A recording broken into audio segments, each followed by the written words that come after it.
Il faut qu'on parle de ce match. Le match Paris PSG contre PFC.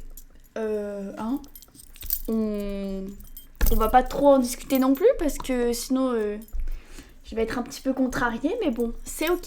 Paris, qu'est-ce que vous nous avez fait là? Comment vous pouvez perdre contre le PFC, s'il vous plaît?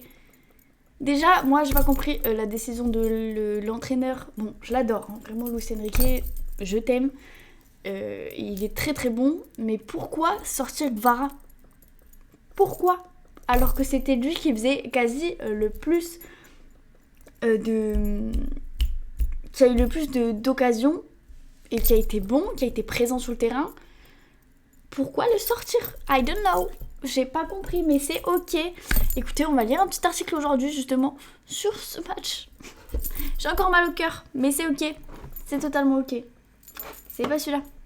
Attendez, ce n'est pas celui-là. C'est cool. Il faut que je...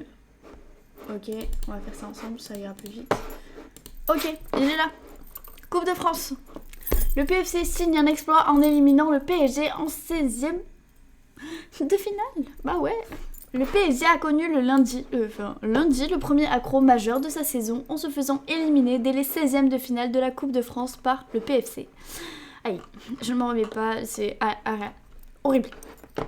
Le PFC a signé lundi 12 janvier l'exploit d'éliminer en 16e de finale de la Coupe de France 1-0 le double tenant du titre, le Paris SG, qui abandonne son premier titre de la saison, payant cher ses nombreuses occasions manquées. L'année 2026 avait bien commencé par un premier trophée, le trophée des champions, gagné aux dépens de Marseille, mais elle s'est vite assombrie avec cet échec aussi inattendu que précoce. Cette défaite constitue le premier accro majeur dans la saison du PSG qui a bouclé une année 2025 historiquement faste avec 6 titres. La Ligue 1, la Coupe de France, le Trophée des Champions, la Ligue des Champions, la Super Coupe d'Europe et la Coupe intercontinentale. Sur cette finale perdue au Mondial des clubs. Il faut remonter à la saison 2013-2014 pour voir le PSG sortir dès les 16e de finale de Coupe de France, ce qui illustre encore davantage la performance des joueurs de Stéphane Gilly, voisin du PSG. 2 derbys en une semaine, les coéquipiers de Maxime Lopez ont réussi à faire sortir les champions d'Europe de leur match, même s'ils ont poussé jusqu'au bout, à l'image de cette tête manquée de Désiré Doué. Alors là, celle-là... mais... je ne sais même pas comment elle passe pas dans le but. Je la voyais dedans, mais c'est ok. Et de la frappe de Vitinha à la 90e, plus 7, stoppée par Obed Nkambadio.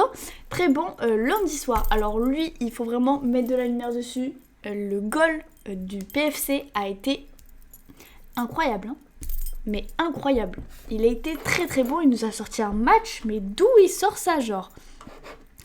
Il a fallu ce second derby en une semaine après celui gagné par le PSG en Ligue 1 2-1 pour voir le PFC réaliser ses exploits, malgré une nette domination de la part des joueurs de Luis Enrique qui ont monopolisé le ballon. Avec une équipe remaniée malgré la présence de plusieurs cadres, Vitinha, Fabien Ruiz, Kvara, Barcola, Pacho, Chevalier, les doubles tenants du titre ont été laborieux une grande partie du match devant le but d'Obed Nkambadio qui a sauvé à plusieurs reprises les siens. Et les champions d'Europe se sont fait punir assez facilement à la suite d'une perte de balle de Nuno Mendes au milieu du terrain. Sur l'une des seules occasions du PFC, Jonathan Iconé, formé au PSG, a surpris Lucas Chevalier à la 74e d'une frappe croisée. Alors ça, pour le coup, une flopée d'occasions manquées, je peux vous dire, hein, le nombre d'occasions que Paris a manqué, mais c'est ouf, hein. Avant cela, le PSG a une flopée d'occasions qui ne l'a jamais conclu. Bradley Barcola a d'abord échoué à la 22-25 à la 60e minute, Gonzalo Ramos à la 23 et la 57e minute, mais aussi Mayulu qui a mal géré plusieurs situations à la 23 et la 36e minute, et Kvara à la 45+1. Mais les gars, franchement, ce match... mais il était dingue. En fait, vraiment, j'ai stressé tout le long, mais je comprenais pas pourquoi PFC ils arrivaient à marquer et Paris ils arrivaient pas. En fait, Chevalier il a limite le même niveau que le goal, le goal du PFC a limite été vraiment plus bon que Chevalier à ce match-là. Hein. De toute façon, voilà, Chevalier, il est bon, hein. Mais Hog, tu es bien mieux. Non, c'est pas Hog. Mais pas du tout en fait. Vraiment, je confonds des équipes là. Je confonds. Excusez-moi, c'est Safonov. Safonov, il est bien meilleur. Bien meilleur. Mais c'est ok, il est blessé. On accepte. Enfin bref, dites-moi ce que vous avez pensé de ce match et comment il a été pour vous. Si vous n'avez pas beaucoup stressé, mais c'est ok. N'hésitez surtout pas à vous abonner. Je vous fais des bisous.